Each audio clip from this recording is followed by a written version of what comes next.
상남이회 시작합니다. 저는 경기일보 정치부 최현호 기자입니다. 경기도지사를 포함해 시장 군수 대진표가 완성되었는데요. 이와 함께 국회의원 재보궐선거에 이재명 전 경기도지사가 인천 계양을, 안철수 대통령직 인수위원장이 성남 분당갑 출마를 확정지었는데요. 이번 지선이 대선 2차전이라는 느낌이 강하게 들고 있습니다. 벌써부터 가슴이 뜨거워지는데요. 그래서 오늘도 모셨습니다. 더불어민주당 안양 동안갑 임병덕 의원님, 안녕하세요. 네, 반갑습니다. 지금 후끈하죠? 후끈후끈합니다. 참 오랜만에 뵙는데 네. 그동안 어떻게 지내셨나요? 제가 더불어민주당의 조직부총장이잖아요. 네. 조직을 총괄하고 있는 사람인데 조직부총장이 가장 바쁠 때가 대통령 선거도 아니고 국회의원 선거도 아니고 지방선거입니다. 약 4,000명 정도. 힘든 와중에서도 또 역할이 또 지금 선거 기간에 민주당 통합선거대책위원회 조직본부장, 네. 또 민주당 경기도당에서는 선대위 종합상황본부 수석본부장, 네. 너무 많은 일들을 혼자 도맡아 하고 계신데 이게 무슨 일들을 좀 하고 계시는지. 이거 다 안 하려고요. 저는 경기도에서 하는 일들이 저한테는 매우 중요하다고 봅니다. 왜냐하면 이번 선거의 승패, 이번 지방선거의 승패가 경기도지사 선거에 있기 때문에 거기에 조금 더 힘을 쏟을 예정이고요. 그리고 제가 후원회장을 하는 곳이 하나 있는데 네. 대구입니다. 대구 달성군수 후보로 나온 우리 전유진 후보가 있는데 이 후보님은 제가 지난 대선 때 우리 조직본부 조직상황실장을 제가 하면서 데리고 있었던 후보예요. 근데 너무나 똑똑하더라고요. 그래서 친구 정치 묻기인데 뭐 해볼 수 있겠는데 라고 했는데 딱 달성군수, 여성이면서 청년입니다. 눈여겨보셨던 거네요. 네. 그동안. 중요한 것은 네. 내가 넷입니다. 이제 본격적으로 선거 시작을 했는데 이재명 전 경기도지사님이 얘기를 안 할 수가 없죠. 예. 전국 과반 승리를 선언하면서 출마하셨는데 이재명 전 경기도지사님 출마에 대한 생각과 이번 지방선거에서의 역할, 그리고 또 수도권 판세에 끼칠 영향에 대해서 한 말씀 부탁드릴게요. 출마하신 것은 좀 너무 이르긴 하다, 이례적이다. 국민들이 보시기에도 그러실 것이라고 생각합니다. 이번에 당선되신 우리 윤석열 당선인의 행보도 매우 이례적입니다. 대통령이 선거운동을 하면 안 되지만은 당선인은 괜찮다라고 하면서 팔도를 사실상 사전 선거운동 하신 것 매우 이례적인 겁니다. 또 특히나 한동훈, 가장 측근이라고 하는 한동훈을 법무부 장관 후보로 지명한 것은 한번 해보자, 한번 붙어보자, 이런 느낌을 그대로 주는 거잖아요.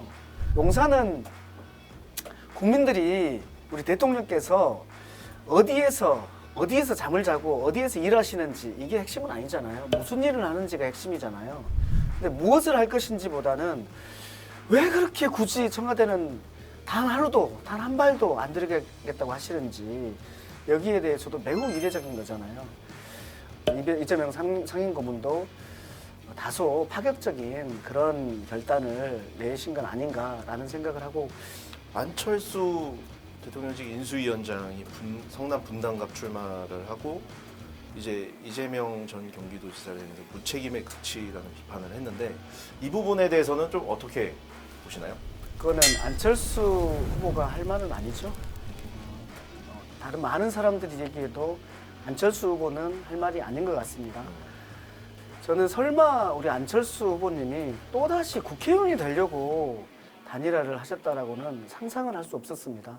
우리 이재명 지사가 개항을 가는 것이 무책임의 극치라는 것은 이런 의미겠죠. 대선 패배의 책임을 져야 될 사람이 또다시 2개월 만에 나온 거에 대해서 무책임이라고 하시는 것 같은데, 그걸 어떻게 안철수 후보가 얘기를 하시나요? 다른 분들이 얘기하시면, 특히 민주당의 지지자들이 얘기하시면 비판의 지점으로서 그럴 수 있다고 생각합니다만은, 안철수 후보가 얘기하는 것은 약간의 코미디라고 생각을 합니다. 자, 이제 판이 짜졌습니다. 네. 먼저 경기도지사 후보에 대해서 여쭤보겠는데요. 네. 김동연 대 김은혜, 김은혜 대 김동연의 대결이 펼쳐집니다. 먼저 더불어민주당 김동연 경기도지사 후보 어떤 분입니까? 눈물이 많은 분이더라고요. 아, 저랑 닮은 게 너무 많아요. 일단 눈물이 많으세요? 제가 눈물이 많아요. 왜 눈물이 많냐면 저는 이제 아버지가 제 11살 때 돌아가시고 우리 어머니가 이제 그 사남매를 지금까지 키워오신 우리 어머니 41살에 혼자 되셔가지고 지금 83이 되셨어요.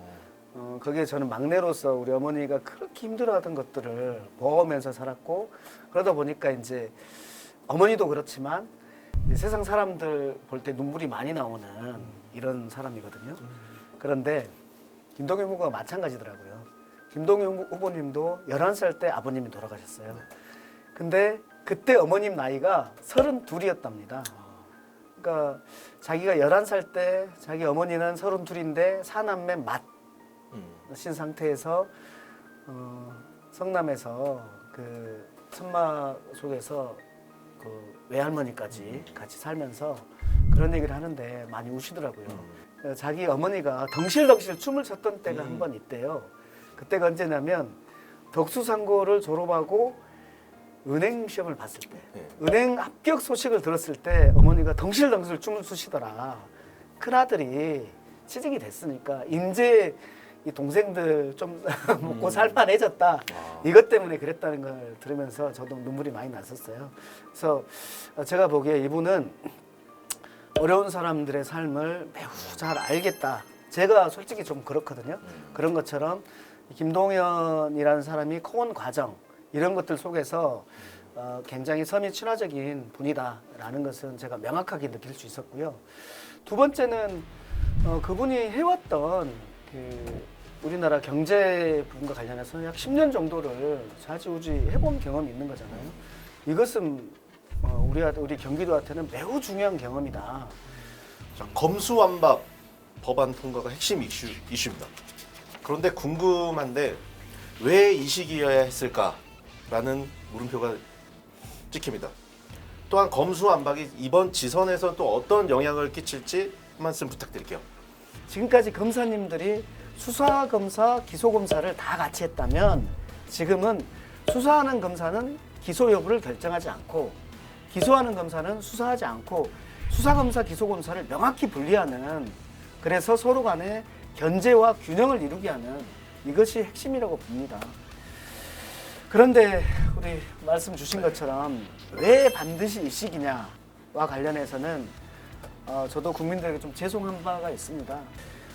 한동훈이라는 사람을 법무부 장관으로 내세워서 울트라 검찰공화국을 만들려고 하는 그 단계를 밟아가고 있기 때문에 저희로서도 부득이 이렇게 하지 않을 수 없었다라는 지점을 말씀드립니다.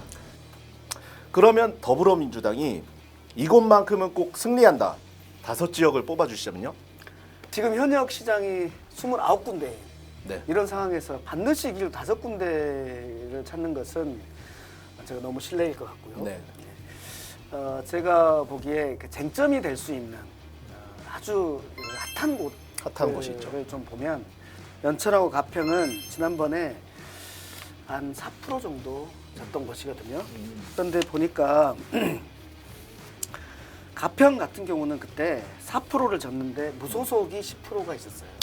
그 무소속에 대한 표들을 저희가 잘 단속을 한다면 기회가 그래도 없진 않다라는 생각이 들고 연천 이제 지난번에 4.4%로 졌는데 여기 우리 그 남병군 지역위원장이나 이런 분들이 매우 열심히 한 곳이거든요. 그래서 다시 한번 소력을 해볼 수 있지 않을까. 근데 또 저희가 지난번에 매우 아슬아슬하게 이긴 곳이 있습니다. 네. 그곳이 어디냐면 양평하고 여주입니다. 여주. 거의 1%대 여주시장님 같은 경우는 이 신속 PCR과 관련해서 엄청난 성과를 냈던 분이에요. 그래서 여주시장님이나 양평군수님 이런 분들이 시정과 군정의 성과를 가지고 시민들에게 어필을 한다면 다시 한번 넉넉하진 않지만 그래도 박빙의 승부를 해볼 수 있지 않을까라는 생각이 듭니다. 과천과 용인 여기도 우리가 꽤 주목해서 봐야 될 것이고 부동산과 관련된 민주당의 변화된 모습들을 보여줘야 될 곳이라고 생각합니다. 최소한 여기까지는 사수하겠다라는 스코어가 어느 정도이신지. 투엔입니다.